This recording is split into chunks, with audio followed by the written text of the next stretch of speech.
अस्सलाम अस्सलाम वालेकुम स्टूडेंट्स। कल हमने डिस्कस किया था पेक्यूलियर बिहेवियर ऑफ लिथियम। आज हम आर्टिकल आपकी टेक्स्ट बुक का 2.1.5 स्टडी कर रहे हैं, peculiar behaviour of beryllium. Beryllium अपने बाकी तमाम मेंबर से क्यों डिफरेंटली बिहेव करता है, क्योंकि ग्रुप नंबर 2A का ये पहला मेंबर है और मैंने ये रीजंस हाईलाइट किए हुए हैं कि बाकी तमाम मेंबर्स के मुकाबले में इसका एटॉमिक साइज़ स्मॉल है और बाकी के तमाम फैमिली मेंबर्स के कंपैरिजन में इसकी इलेक्ट्रॉन एक्टिविटी की वैल्यू बहुत हाई है। अब आगे इसके जो डिफरेंसेस हैं बाकी फैमिली मेंबर से क्या है कि बेरिलियम हार्ड है as iron and hard enough to scratch glass, कि हम इसको अपनी हार्डनेस की वजह से ग्लास के स्क्रैच करने में यूज़ कर सकते हैं। जो बेरिलियम है इसके मुकाबले में बाकी अल्कलाइन अर्थ मेटल सॉफ्ट है, लेकिन अगर हम उनको अल्कली मेटल से कंपेयर करते हैं तो लेफ़्ट से राइट की तरफ जाते हुए हर नए आने वाले ग्रुप में हार्डनेस बढ़ती है। तो 1A के मुकाबले में 2A के मेंबर्स हार्ड होंगे, लेकिन अपनी पूरी फैमिली में बेरिलियम कंपैरेटिवली हार्ड है, और हार्ड इतना है कि ये it can be use to scratch glass. Number 2 क्या है, बेरिलियम अपने तमाम फैमिली मेम्बर्स में से मेल्टिंग और बॉइलिंग पॉइंट में सबसे हाई वैल्यू शो करता है। नंबर 3 रिड्यूसिंग एजेंट है। अगर हम इसको एज रिड्यूसिंग एजेंट देखें तो ग्रुप 2A के तमाम मेटल्स जो हैं वो वाटर को रिड्यूस कर सकते हैं, लेकिन जो बेरिलियम है ये वाटर को रिड्यूस करने के बजाय इनसॉल्युबल ऑक्साइड की कोटिंग फॉर्म कर लेते हैं, और इनसॉल्युबल ऑक्साइड की जो कोटिंग है वो उसको फर्दर अटैक से प्रिवेंट करती है। चौथा इसका डिफरेंट बिहेवियर ये है कि ये ऑक्सीडेशन रिएक्शन नहीं देता एयर में। It is resistant toward oxidation as compare to other members, और इतना ये रेजिस्टेंट है टूवर्ड ऑक्सीडेशन कि अगर हम इनको एसिड के साथ भी रिएक्ट करवा दें तो ये ऑक्सीडाइज नहीं होता। अगेन रीज़न यही है क्योंकि ये एसिड के साथ ऑक्सीडाइज होकर अपनी जो एक्सटर्नल सरफेस पर जो एटम्स होते हैं उस पर बेरिलियम ऑक्साइड की कोटिंग फॉर्म कर लेता है, जो अंदर वाले सारे बेरिलियम के एटम्स को प्रोटेक्ट कर लेते हैं और फर्दर ऑक्सीडेशन से बचा लेते हैं।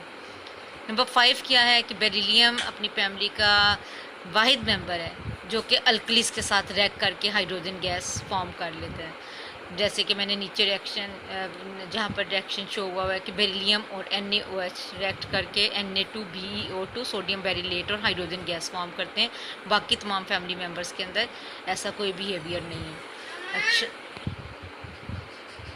छठा पॉइंट यहाँ पर आप एक और भी ऐड कर सकते हैं, वो ये कि बेरिलियम का जो ऑक्साइड है वो एम्फोटेरिक नेचर का है और बाकी तमाम अल्कलाइन अर्थ मेटल के ऑक्साइड जो हैं वो बेसिक नेचर के। ये आप पॉइंट एक एडिशनल यहाँ पर ऐड कर लें कि बेरिलियम ऑक्साइड जो है वो एम्फोटेरिक नेचर का है, वो एसिड के साथ बेस की तरह और बेस की तरह एसिड की तरह रिएक्ट कर जाता है, लेकिन बाकी तमाम family members purely basic oxide form करते हैं जो वाटर में डिज़ोल्व होने के बाद अल्कलीज प्रोड्यूस करती है।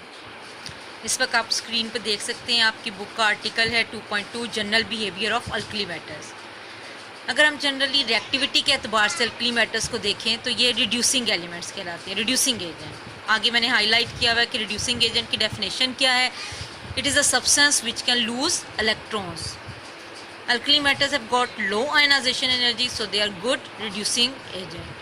ठीक है, और ये रिड्यूसिंग एजेंट क्यों बहुत अच्छे हैं, क्योंकि लो आयनाइजेशन एनर्जीज होने के साथ साथ ये हाईली इलेक्ट्रोपॉजिटिव हैं। ये रेडली हेलोजन के साथ रिएक्ट करके अल्कली मेटल हैलाइड्स या सॉल्ट्स फॉर्म करते हैं। तो जनरली रिएक्टिविटी के अतबार से अल्कली मेटल्स के बारे में अगर कहा जाए तो ये क्या हैं, ये रिड्यूसिंग एजेंट्स हैं due to their low ionization energy and highly electropositive. अब हम आर्टिकल कर रहे हैं 2.2.1 trends in chemical properties of alkali metals. General reactivity हमने देखी कि ये रिड्यूसिंग एजेंट है। अब हम इसके रिएक्शंस या केमिकल प्रॉपर्टीज़ को डिटेल में देखेंगे अल्कली मेटल्स के। नंबर 1, अगर लो आयनाइजेशन एनर्जीज की बेसिस पे इन्हें देखा जाए तो ये मोस्ट रिएक्टिव फैमिली है मेटल्स की। नंबर 2, अपनी सेकंड हाई आयनाइजेशन एनर्जीज की वैल्यूज़ की वजह से इनके अंदर oxidation state higher than 1 possible नहीं है। तमाम के तमाम alkali metals +1 oxidation state show करते हैं। देखें इस पॉइंट नंबर 2 में आपका रीजनिंग क्वेश्चन पूछा जा सकता है। पॉइंट नंबर 1 में भी पूछा जा सकता है कि alkali metals most active class क्यों हैं, because of their low ionization energy and highly electropositive character. Second में आपसे शॉर्ट क्वेश्चन अगर पूछा जाए कि ऑक्सीडेशन नंबर हाइयर देन 1 यहाँ पे क्यों पॉसिबल नहीं है, तो हम इसका क्या आंसर देंगे कि इनकी जो सेकेंड आयनाइजेशन एनर्जीज़ की वैल्यूज़ हैं वो बहुत हाई होती हैं, जो ये इंडिकेट करती हैं कि सेकेंड इलेक्ट्रॉन को रिमूव करना कोई आसान बात नहीं है, उन्हें बहुत ज़्यादा लार्ज अमाउंट में एनर्जी की ज़रूरत होती है। नंबर 3, अल्कली मेटल्स के जो कैटाइंस हैं उनका चार्ज अपने पूरे पीरियड में से सबसे लो और साइज़, आयनिक साइज़ सबसे लार्ज होता है। जैसे जैसे हम लेफ़्ट से राइट की तरफ पीरियड में मूव करते जाते हैं, जैसे पीरियड नंबर 3 में लिथियम से बेरिलियम की तरफ जा रहे हैं, फिर boron, carbon, nitrogen, oxygen, fluorine, neon की तरफ, तो क्या होगा कि चार्ज की वैल्यू जो है वो बढ़ती जाएगी और साइजेस कम होते जाएंगे। तो इस एतबार से जो अल्कली मेटल होता है वो अपने पूरे पीरियड में से चार्ज की वैल्यू सबसे लो शो कर रहा होता है और आयनिक रेडियस उसका सबसे लार्ज होता है। इस वजह से इसके जितने भी सॉल्ट्स बनते हैं उनकी लेटेस्ट एनर्जी बहुत ज़्यादा लो होती है। ठीक है, ये अगेन एक रीजनिंग क्वेश्चन आपका बन रहा है कि अपने लो चार्ज की वजह से अपने पीरियड के तमाम जितने भी बाकी आने वाले मेंबर्स हैं उनके मुकाबले में अल्कली मेटल जो होता है वो अपने सबसे लो चार्ज पर होता है और लार्ज रेडियाई शो करता है as compare to the other members of the same period. तो इसलिए अल्कली मेटल्स के जो बनने वाले सॉल्ट्स होते हैं उनकी लेटेस्ट एनर्जी जो होती है वो रिलेटिवली लो होती है। अब लेटेस्ट एनर्जी लो होता है तो क्या फ़र्क पड़ता है, सोलेबिलिटी पे फ़र्क पड़ता है। अल्कली मेटल्स के सॉल्ट्स जितने भी हैं वो बहुत ज़्यादा वाटर सोलेबल होते हैं और वाटर में इजीली डिसोसिएट हो जाते हैं और इसी वजह से जो अल्कली मेटल्स के हाइड्रोक्साइड हैं वो सबसे स्ट्रॉन्गेस्ट बेसिस के अंदर इंक्लूड होते हैं। नंबर 4, अब हम क्या देख रहे हैं, इनका रिएक्शन विद ऑक्सीजन। इसमें से पहला जो मेंबर है लिथियम, वो ऑक्सीजन के साथ रिएक्ट करेगा, लिथियम ऑक्साइड फॉर्म करेगा। ठीक है, और लिथियम ऑक्साइड नॉर्मल ऑक्साइड है लिथियम का।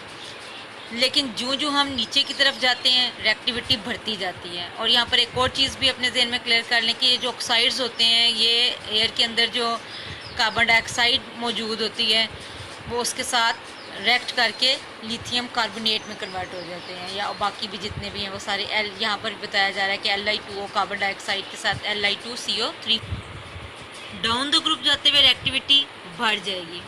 अगर तो ऑक्सीजन सोडियम को लिमिटेड सप्लाई ऑफ ऑक्सीजन दी जाए तब तो वो नॉर्मल ऑक्साइड बनाता है, लेकिन अगर ऐसा एक्सेस ऑक्सीजन मिल जाए तो लिथियम के बरक्स से क्या बिहेवियर शो करता है, वो तो खाली नॉर्मल ऑक्साइड ही बना सकता है, लेकिन सोडियम पर ऑक्साइड भी फॉर्म करता है। पर ऑक्साइड का कलर जो होता है वह पेल येलो होता है। ये आपका MCQ के लिहाज से इंपॉर्टेंट है कि जो सोडियम का पर ऑक्साइड है उसका कलर पेल येलो होता है, जबकि जो ऑक्साइड होता है इसका जो है वो वाइट। इस वक्त आप स्क्रीन पर देख सकते हैं सोडियम और ऑक्सीजन का एक्सेस एयर में रिएक्शन, जिसके नतीजे में सोडियम पर ऑक्साइड फॉर्म हो रहा है Na2O2।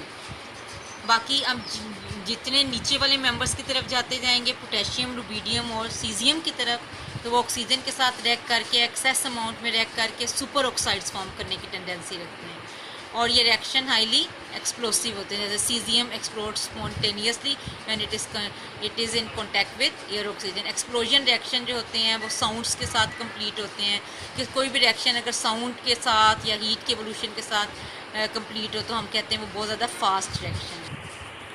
Fifth property alkali metals की क्या है कि ये वाटर के साथ रैपिडली रिएक्ट करते हैं। सिवाय मैंने लिथियम का आपको बताया था कि लिथियम फर्स्ट एलिमेंट है, अपने लो इलेक्ट्रोपॉजिटिविटी और स्मॉल साइज़ की वजह से डिफरेंटली बिहेव करता है, उसका वाटर के साथ रिएक्शन स्लो है।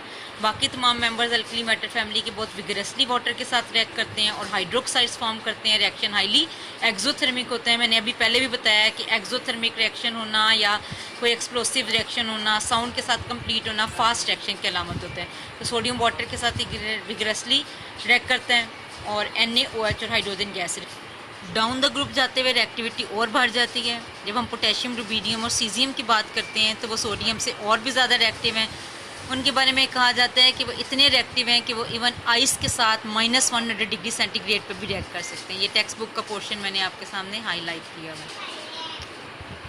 अल्कली मेटल्स हाइड्रोजन के साथ जब रिएक्ट करते हैं तो अल्कली मेटल हाइड्राइड्स फॉर्म करते हैं, जिसमें हाइड्रोजन के ऊपर चार्ज -1 होता है और मेटल के ऊपर चार्ज +1। ये मैं पहले भी आपको आयनिक हाइड्राइड्स बता चुकी हूँ कि 1A और 2A के हाईली इलेक्ट्रोपॉजिटिव एलिमेंट्स फॉर्म करते हैं। अभी मैंने जो टेस्ट किया आपको उसके शॉर्ट क्वेश्चन में भी मैंने पूछा हुआ था कि अल्कली मेटल्स जो हैं वो आयनिक हाइड्राइड्स फॉर्म करते हैं। उसमें आपने सोडियम हाइड्राइड की एग्जांपल स्टडी की थी, वो यहाँ पे आप सेम कोट कर सकते हैं। जहाँ पे तो जनरल रिएक्शन मेंशन है तो आप यहाँ पर सोडियम की एग्जांपल ले सकते हैं। लेकिन हम जब नीचे की तरफ जाते हैं रुबीडियम, सीजियम की तरफ, तो रिएक्शन रूम टेम्परेचर पर ही हो जाता है। लेकिन जो पहले मेंबर्स हैं लिथियम, सोडियम और पोटेशियम, उन्हें हाई टेम्परेचर की ज़रूरत होती है। रिएक्शन का रूम टेम्परेचर पर हो जाना रुबीडियम और सीजियम की बाकी ऊपर वाले 3 मेंबर्स के मुकाबले में ज़्यादा रिएक्टिविटी को इंडिकेट कर रहा है। तो यहाँ पर भी हमने यही कंक्लूड किया कि डाउन द ग्रुप जाते हुए रिएक्टिविटी इंक्रीज। फिर नंबर 7 बिहेवियर आ गया अल्कली मेटल्स का कि कोई भी अल्कली मेटल नाइट्रोजन और कार्बन के साथ डायरेक्टली कंबाइन नहीं होता, लेकिन लिथियम जो ग्रुप 1A का मेंबर है वो नाइट्रोजन के साथ रह करके लिथियम नाइट्राइड और कार्बन के साथ लिथियम कार्बाइड फॉर्म कर लेता है। लिथियम नाइट्राइड का फार्मूला Li3n और लिथियम कार्बाइड का formula Li4। Next reaction with halogens है कि सोडियम और क्लोरीन या कोई भी मेटल जब हेलोजन के साथ रिएक्ट करता है तो आयनिक हैलाइड फॉर्म करता है।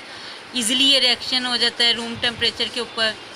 सोडियम और क्लोरीन भी रूम टेम्परेचर पर रिएक्ट करके बना देते हैं NaCl। अल्कली मेटल्स की हेलोजन्स के साथ स्ट्रॉन्ग एफिनिटी है और ये दोनों एक दूसरे के साथ सॉल्ट फॉर्म कर लेते हैं। यहाँ पे भी यही है कि डाउन द ग्रुप जाते हुए रिएक्टिविटी बढ़ेगी।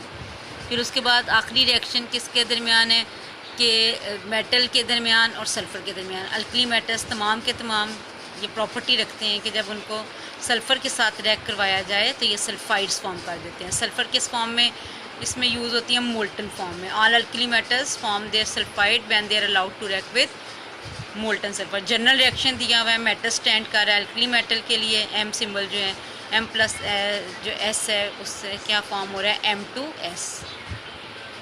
अगर आप सोडियम की एग्जांपल लेते हैं तो 2 moles of sodium and 1 mole of sulphur will give sodium sulphide Na2S। Alkali metals जितने भी हैं उन तमाम के जो जनरल फार्मूले हैं वो इसी के साथ मैच करते हैं M2S।